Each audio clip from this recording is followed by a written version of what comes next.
गोहाना में देर रात से हो रही रुक रुक बारिश से जहां तापमान में गिरावट आई है, वहीं सुबह लोगों को आने जाने में परेशानी का सामना करना पड़ा। लेकिन दूसरी ओर बारिश से किसानों की आने वाली गेहूं की फसल को काफ़ी फायदा होगा। पिछले 2 दिन से अचानक मौसम में तब्दीली आने से गोहाना में सर्दी में बढ़ोतरी हुई है। देर रात से ठंडी हवा के साथ हल्की बारिश से तापमान में काफ़ी गिरावट देखी जा रही है। हल्की बौछारों के चलते जनजीवन काफ़ी प्रभावित हुआ है।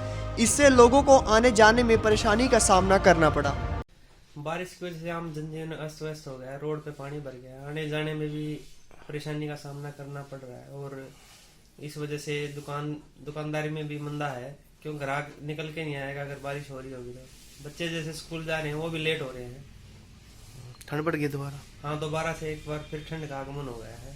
नुकसान भी है, खेती फसल को नुकसान है, खेती को फायदा है, और थोड़ी और ज़्यादा हो जाएगा अच्छा रहा जो।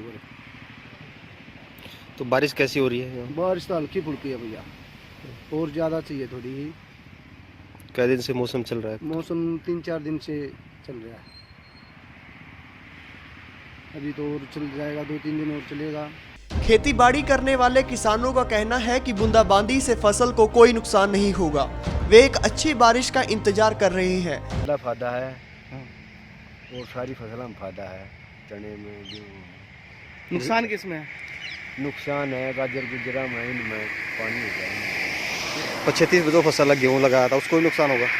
25 जो गेहूँ लगाया था ना उसमें कोई नुकसान नहीं, जाम नहीं आया ना उसमें कोई नुकसान नहीं।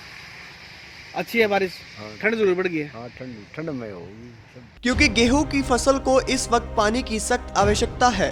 अगर बारिश जमकर होती है तो कहीं ना कहीं इसका प्रभाव पछेती फसल पर पड़ सकता है, साथ ही सब्जियों को काफी नुकसान होगा। भारत 9 के लिए गोहाना से सुनील जिंदल की रिपोर्ट।